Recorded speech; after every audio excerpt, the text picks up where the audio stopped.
человек нерешительный, несобранный, рассеянный. Ну что может доброе быть в перспективе? Проходит какое-то время, смотришь к 5-му курсу, подтягивается, я спрашиваю лектора, говорю, как что? Он говорит, владыка, божественная благодать немощная врачующая, исходивающая, восполняющая. Вот на практике это происходит.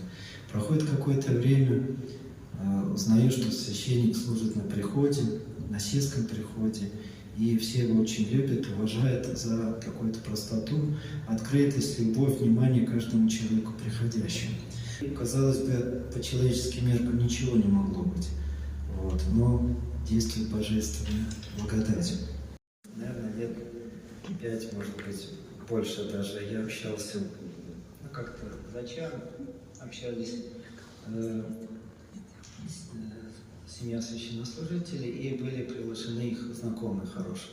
Общаемся, и тут почему-то одна женщина, она бизнесом занимается, ее как прорвало.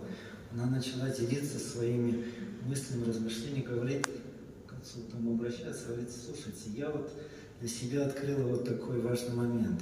Все так мы насторожились, слушаем, что ж такое? Она говорит, послушайте, тут Коля мой, вот, он как-то одно время стал лениться, вот, и я ему говорю, слушай, тут проблема такая, там, или с электрикой что-то, или сантехникой возникла. Он день не делает, 2 не делает, 3 не делает. Я думаю, ну что ж я, современная женщина, я же это все сама смогу сделать, организовать. Я набираю телефон, с подружкой посоветовался, давай по такой-то службе приедут, сделают. Приехали, сделали. Я думаю, ну вот и все, хорошо, я показываю, что я могу спокойно обходиться, и я современная женщина, все вопросы решаю.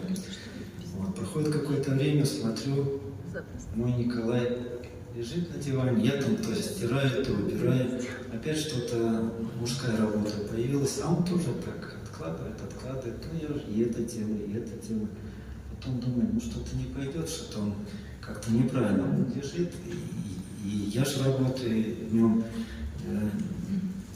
как говорится, не свободно, и он работает, но он придет с работы, он на диване лежит, а мне надо тут и приготовить, и постирать, и детьми заниматься. Не думаю, так не пойдет. Говорю, слушай, Николай, что-то у меня, что-то опять поломка образовалась. Он говорит, ну так ты же знаешь, позвони, как обычно ты делаешь, какие проблемы.